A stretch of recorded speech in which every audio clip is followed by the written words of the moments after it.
and hold on and have some fun. That's kind of what we all do this time of the year. It's a fun time of the year. So, I couldn't believe I threw a first pitch into the opening day for the Texas Rangers and the Boston Red Sox, and everybody was so excited about the opening day of baseball. And I never realized how important that was. It's kind of like that with our teams, new team. This is the first time these guys have ever practiced together because we had about 10 or 15 guys come this summer. So it's fun to have everybody back out here, and it was fun. Randy Clements is sick, and he was not able to be out here today. He texted me about 4 times. How's it going? I said, Randy, I'll show you the video. We're good. We are good. But he should be back in a day or two. We're just not really sure. We want to make sure he's healthy. Just popped up yesterday afternoon, in fact. So he'll be back soon. It's great that the analysts and the quality control coaches can coach now legally. It really, really helps us. You think about having a guy like Clyde Christensen who can coach quarterbacks. And he's coached the best quarterbacks in the country. And that gives Chip Lindsey an opportunity to move around. We've got a young guy named Caleb Pickerel that coached our offensive line in the bowl game against Oregon when Coach Bicknell and Coach Longo left, so he's helping coach the offensive line with Kyle Fuller, who's an 8-year NFL player, and he played for Randy at Baylor. We've got Corey Gaynor that's coming back. He's going to help us as a volunteer. We've got to get him cleared, but he'll be coming back and helping us as well. And then you've got Ty McKenzie, that's an 8-year NFL player and 8-year NFL coach that's helping Tommy Thigpen with the linebackers. Jimmy Lindsey's been the defensive line coach at Illinois, South Carolina, and LSU. He's helping Ted Monachino up front. So, and there's many more. We've got Eric Mealy, who was the special teams coordinator for Mike Leach at Washington State and at Mississippi State. And he'll be a huge help with our special teams. So the fact that we can add those guys on the field and they weren't coaching for us really, really helps us. And that helped us with the organization today. And your opening day, you want enthusiasm, which you better have.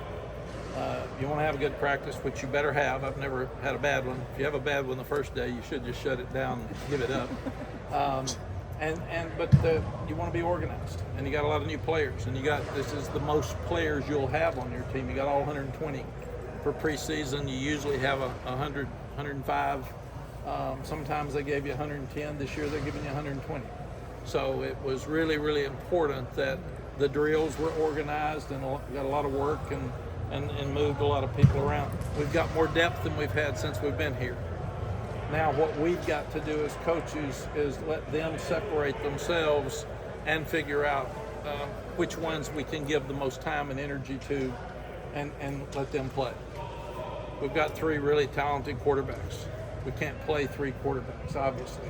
So we've got to figure out in a 10-day period or so who gets all the reps headed down toward the Minnesota game. And we've got 5 running backs and 13 receivers. We've got a lot of good players. So we've got to figure out who gets those snaps as we go back through. And I told them today that football's a hard game, and that what you've got to do is you've got to compete every day at a very high level. Great teams, great players, great coaches cannot have bad days. When we come out here and say the offense had a bad day at practice, that means you're probably going to be an inconsistent team. And we've had too much of that around here. Defense wasn't good today. Well, then you're probably not. There's times you will not be good because your practice is going to simulate how you're going to look in a game. So, and I told them, you've got to take care of your bodies. They're out here running full speed for 2 hours, and they're going to do it for 28 days. They're going to do it again tomorrow night, and they'll do it the next night. And the ones that aren't taking care of their bodies at a high level with hydration are going to pull. And that's just the way it is. They're going to run into each other. So the best teams are the ones that can compete at a very high level every day, every practice, and stay healthy. And that's what our team has to do to continue to get better. You probably noticed the helmet covers, the protection. Every player on the team except the quarterbacks the kickers and the punters wore those because they're not getting hit and it's optional for them. The NFL this year has come out with a study that by wearing those in practice, there's a lot fewer concussions. So they are telling their players they have to wear them. So we're telling ours the same. We feel like if the NFL thinks it's that important for them, then we're wearing it. Obviously, they will not wear them in a game, but our players will be required to wear them at every practice. Questions? Mack, you had so many injuries toward the end of last season. Guys like Elijah, Cope, Bryson. You mentioned at ACC kickoff you're going to try to play more guys, just rotate more guys through. Are you doing anything different in preseason practice to maybe save their bodies up for the actual games? We are, but we're changing up our numbers of play some, and we're going to protect some guys who have played a whole lot. I remember Steve Spurrier saying if Omarion Hampton's already had a lot of hits, how many hits does he need in preseason? But the other young backs need a lot of hits. We need to see if Caleb Hood's healthy, because he looked really good tonight. Can he stay healthy? Because he's a very good player. He's one of the best running backs in the ACC when he's healthy. We need to look at Darwin Barlow. We've got to look at the young junior college player that just came in, and Devion Goss. So we're going to hit more, but we're going to hit more with a lot of the inexperienced players, so they will be more ready to play. And then I also told them tonight that special teams is 1/3 of the game. We talk about it all the time, but somebody says, I don't want to play on special teams, and that's very selfish, because they don't want to help our team, because that's 1/3 of how we win. So if you're not enthusiastic about special teams, then you probably need to go do something else. Is the 10-day number? I was going to say, how deep in the practice before you decide the starting quarterback to give him more reps than the other two guys? Yeah, Chip, what I've liked in my experience is about 10 days or a week before the start. Let him be the starter so he's comfortable talking to the team as the starter, and also let him talk to you all before the game. I've never been one of those guys that said you'll see at game. Mark Packer said, I'm supposed to tell you when the huddle breaks in the first game, then you'll know who the starting quarterback is. Well, we don't huddle anymore, so that's kind of hard to do. But I'd like for them to compete at a very high level. They're going to have one of them's going to look good one day, the other one's going to look better the next day. So if you go back and forth every day, then it gets confusing for them. We want to get a body of work. Chip and Clyde Christensen have given them 5 things that they need to be successful at if they're going to take the job. And then in the morning, we'll meet twice tomorrow before we practice as position groups. They will go through every play in practice with those 5 things and said, this quarterback did these things better today than you did. So coming out of this practice, you did a better job.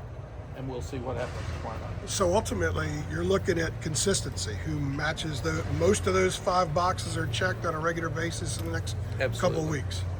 We have been an inconsistent team. We've won some games we shouldn't have won, and we've lost some games we shouldn't have lost. And we've got to be a consistent team at a high level to get past the 8-9 wins. And that's what I've told them. And we've got to press them in practice enough that they cannot have bad days, and that we're going to be more consistent. I know it's just one day, but did you see a little bit of those boxes being checked today that more so than perhaps were checked in the spring? Do you see, or is it too soon to tell? It's too soon to tell. You know, sounds facetious, but you can't play football without pads. Yeah. So I've told them we will not have a lot of movement. The depth chart will be fluid, but we're not going to have a lot of movement until we get in pads, because toughness is a huge part of this thing.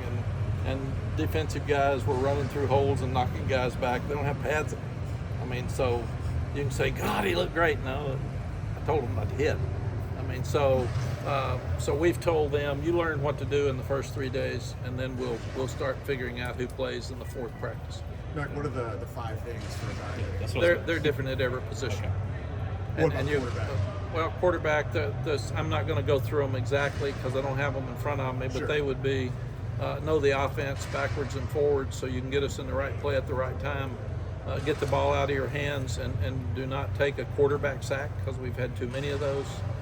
It would be accuracy as a passer, It would be the ability to get the ball to the right guy. Don't just throw the deep ball if it's not there. Come down and get the ball to a really good player underneath.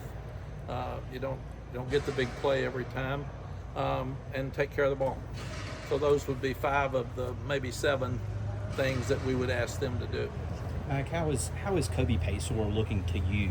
Looks like he's still doing some things on the side with AJ, but he was out here obviously running around, I think, in 7-on-7 and 11-on-11. Like, what, just to your eye, what do you see from him? The only player that was really limited today was Timmy Lawson. He had the knee operation in September, October, and that's usually a 9-month. So he can do things, but they don't want him in the contact. Everybody else can be out there doing everything. Freddie did a great job last year managing 3 tight ends that were hurt most of the season and trying to get them to practice enough to play. But Bryson made it through when he probably shouldn't. Gosh, Copenhagen broke 2 or 3 things, and he still ended up playing, which was amazing to me, and he wouldn't come out. So what we've challenged our coaches to do is, especially Lonnie, Chris Culliver's had a hip that's sore. Kobe's had both feet broken, a bone broken in both feet at one time or the other. So they've got to practice them, but manage their load so they can continue to work, but stay healthy and not overdo it and pull them out.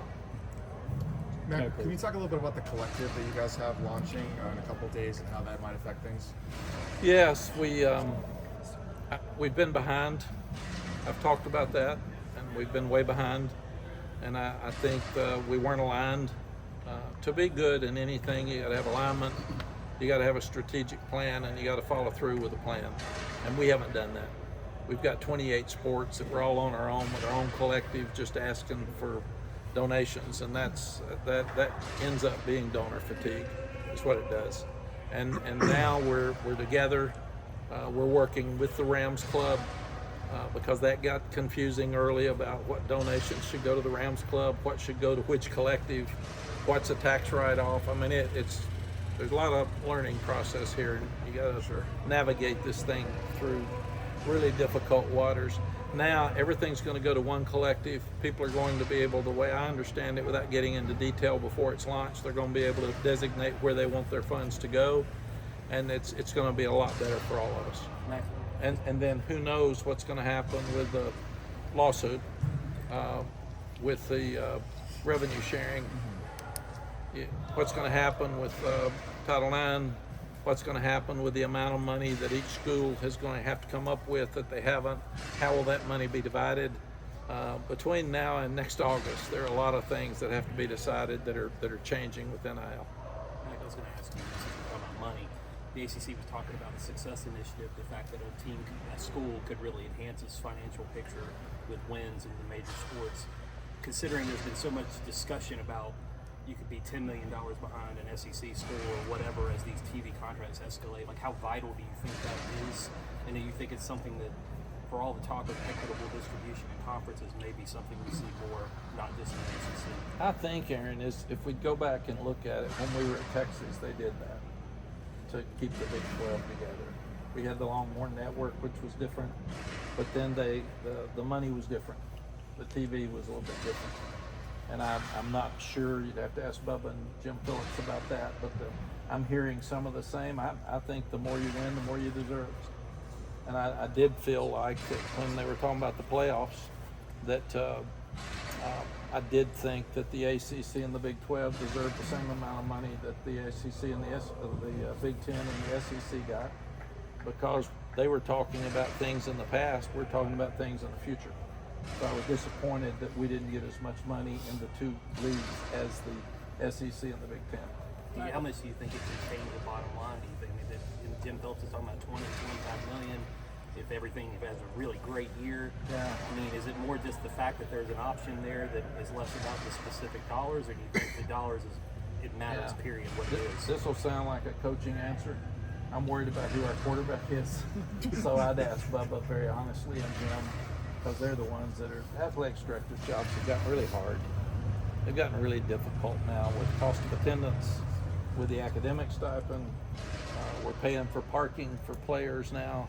And then on top of that, you've got a collective that's asking for money, and it's taking booster money away from facilities, coaches' salaries, and season tickets. And so athletic director jobs have gotten really difficult, but I really don't understand enough about it to know exactly where we're headed. Why do you keep doing this? You're in the Hall of Fame, you won all these games. Why do you You're keep doing it? financial. I don't make the money you do. That's why. No, but your wife won't let you come home. You told me. Well, I know that. that. Sally's here. She don't want me to come home either. It's a good question. I've had coaches ask me that in our league. And I said this at the ACC Media Days. I was with Coach Paterno when he was 85 and Coach Bowden when he was 84. And I asked them, what are you doing? They were coaching. I said, that's got to be the craziest thing I've ever heard in my life. And Coach Paterno said, I got 17 grandkids and no hobbies.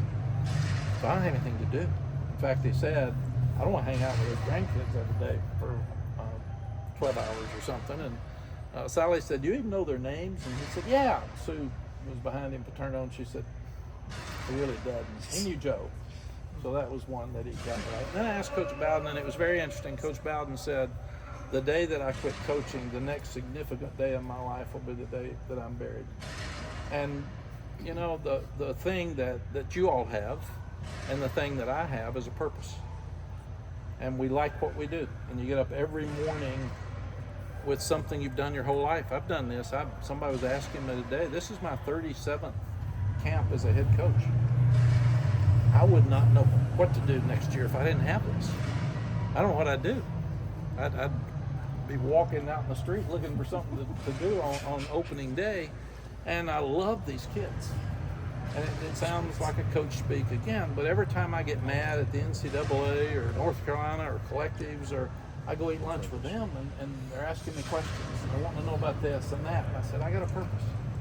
So that's really, and I love the game of football, and I've been involved with it my whole life for longer than 50 years because I played before I coached.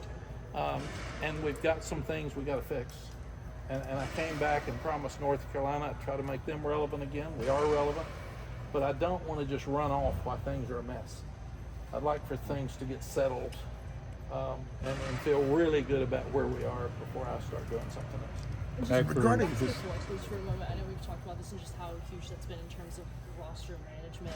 How have you been able to balance that while also preparing for the season, and also, you know, making sure you're taking time off, going to the mountains and getting that? Yeah,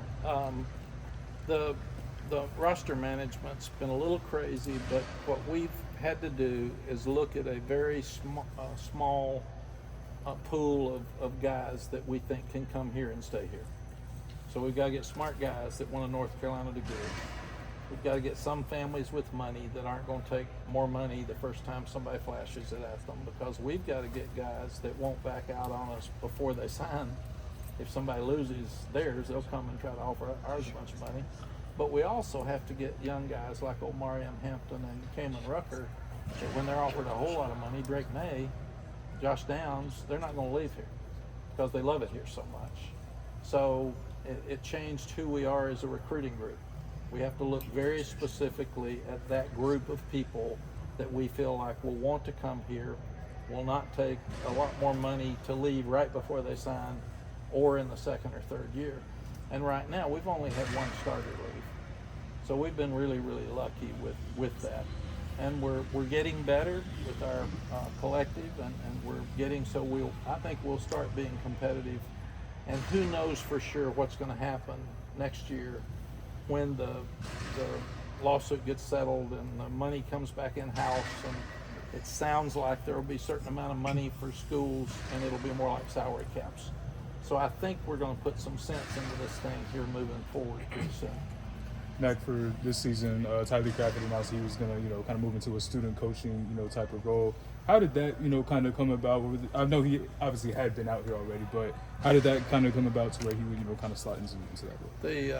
Tylee has been the most courageous human being I've ever seen over the last 2 years. I think it's been about 2 years. Here's a young guy with stage 4 cancer. He gets some kind of treatment about every week or 2 weeks. And he gets sick. He still comes to every practice. He comes to every meeting. I asked him before I broke the team down. I said, "What do you think?" He said, "We look pretty good. Got a lot of work to do." So that's what I told him. I said, "You got a coach over here that just said you look pretty good, but you got a lot of work to do." And I'm just amazed at how he keeps his head up and stays positive every day. And there have been some really bad reports during his time. I mean, really bad. And then he comes and keeps fighting. It gets better. So he just goes back and forth. So I think he really wanted to become a coach, and he'll travel with us, and he'll be at every meeting and every practice. And then he did say, when I get well, I want to come back and play. And he'll be able to do that. So just we hope and pray every night that this thing goes away. With the process that building offensive line depth is, you've said a couple times you hope to have 9 or think maybe you can get to 9. Is that a goal, or is that possible by the time you guys take off for Minnesota, or is that something that may just kind of gradually occur throughout the course of the season? It's a good question, Andrew. I think it's a goal for Minnesota. If we're going to play them, then we got to play them. Yeah. And I've just got to get to a point. I've encouraged them. And to be more fair to our coaches, it sounds like I said we want to play more, and some have. Lonnie's played a lot of receivers at different times, and Larry Porter's always played 2 to 3 running backs, but we haven't had the depth we've got now. Now, some of our depth is really young, but it's very talented. So we're just going to have to play some young players and go for it. There's out there today in the white offensive line, which would be our second group, we had Zach Greenberg at center. We had Aiden Banfield at left guard. So you're starting to look at new guys. Leftwich played both left and right tackle. Ja'Kai Leftwich coming in. So if you've got 5, that's 8 right there if those 3 can play. And then you start looking at some other guys that are competing at a high level. So I think we've got a chance to get to our 8 at least, and maybe 9. And that'd be the first time we've done that in a long time. And then to do that, we're going to have to say, these guys go in the 3rd series. I know you've only seen him one day. I'm just curious your initial reaction to seeing Zach out there, given where he came from and kind of step right into a totally different level. Yes, I thought he would probably be afraid and nervous. He snaps well. We haven't watched him yet. They say he can deep snap really well, and he did it in his college. But I watched him all day, and he played guard and center today, and he didn't seem to miss a beat. He didn't seem out of place. He didn't seem nervous. And he's really strong. He's very smart. He's very athletic. So I think that we've definitely found a guy that has a chance to be really good at our level that very few people knew about. You've changed a lot with the culture, the staff over the last couple of years. Did you feel like that things were maybe different at all today to start camp this year? Yeah, I feel good about every camp. Fans get frustrated with you when you say you think you're going to be good. Well, they don't want you to say you think you're going to be bad. And you want to be good. So that's part of your personality. You hope you're good. You want to be good. You're thinking you're good. You're planning on winning all the games. And I really liked what I saw. Now, I'll go immediately to the office and watch every play. And what you'll find is there are 120 guys running around out here, and some of them are going to play better than I thought they did, and some of them are not going to be as good. And then I'm going to sit there, and we'll have our staff meeting tomorrow after we talk to the team, and after they go over the 5 things at every position. And then in their mind, some are going to elevate, and some are going to fall down, and then it depends on how you do it. If you tell a guy you're not playing as well, and he pouts, and then he's going to be out of here. I told that we just yelled at him about not keeping the locker room and the players' lounge clean. That's like having too many penalties. Pick it up. And I told him, I'm going to tell you one more time, if it's not clean tomorrow, we're going to run as a team till you get real tired. So you got a choice. So we need to cut all that out. We got to cut out penalties, more penalties. We've got to get more turnovers. We've really protected the ball well. Our offense has played well enough to win. Our defense and special teams haven't, and that's where we got to get better. Mack, any reason for moving the first few practices at least tonight as opposed to the morning? Yes, great point. We had finals all day today and tomorrow. Summer finals? Yes. It's the end of summer school. Because we're playing early, we had to start early. We would have had half our team this practice if we had practiced this morning. So to their credit, too, these kids are out here all day. at a very, very tough academic school studying, and then they come out here and have to do this, and then they've got finals again in the morning. So, and we felt like it worked perfectly for us because we could take them into an environment where we have like a pregame meal for Minnesota, practice around 7, which the game's going to be at 7 their time, at night, 3 nights in a row here. We only have finals the first 2 nights. The third night we thought we would go again because we have the fourth day is a recovery day, and we didn't want to practice late at night Tuesday and early morning Wednesday. So we felt like a recovery day, then we'll go back to morning practices. So we get 3. We'll have a scrimmage at night at some point to be like Minnesota, maybe 2 of those, and then we'll go back to our morning workouts. It's a lot cooler too. It is a lot cooler, and we found that they run a lot more, and they're a lot more excited for the first day than any other practice of the year. And if you're not careful, we used to practice 24 periods instead of 16, and then have a bunch of pulls on the third day and wonder why. Well, they got totally exhausted because they're running and they're excited and they don't have pads on, so everything moves a little faster. So we've learned, let's gradually move into this thing instead of overdo it the first day. Mack, do you sure? Do you at punter? Do you anticipate any sleepless nights there? Not to bring up anything bad. I thought Tom killed it today. He really punted well. Yeah, you always do with punters and kickers. It always makes you nervous. But and the young one, Lucas, he didn't do as well today, but he's really good. We loved him. We can work him out now that we had a camp, and I thought he was really good. And that's his first day in college, and he's nervous. And, so I think he'll be much better moving forward. But Tom did not have a good spring, and we were all over him. And he knows we aggressively looked for somebody else. But I was really impressed with what he did today. And he's 23, and he's married. He's a year older, so he should be getting Social Security here pretty soon. So all of that helps the foot at all? Yeah. No, but I thought he was good today, and he knew we were watching. Yeah. And there's a tremendous amount of pressure on him, but I thought he did really well. Mack, you were And he talking got it off on time. I mean, that's another thing that's really important. Mack, you were talking about the locker room, cleaning the locker room. Is that where the whole team goes in there and cleans it up, or just Absolutely. the freshman? And why No. is that important to you? Just Because I know you mentioned penalties, but just little things are important, and that's penalties are so many of your penalties are pre-snap penalties or post-whistle penalties. They're roughing the passer, they're hitting late, they're shoving somebody, and the others are lining up off sides. It's been illegal motion, false start, lining up in an illegal formation, all of that stuff lack of discipline. Our kids have got the best academics in the ACC. Why would we ever have any of that? It's just stupid.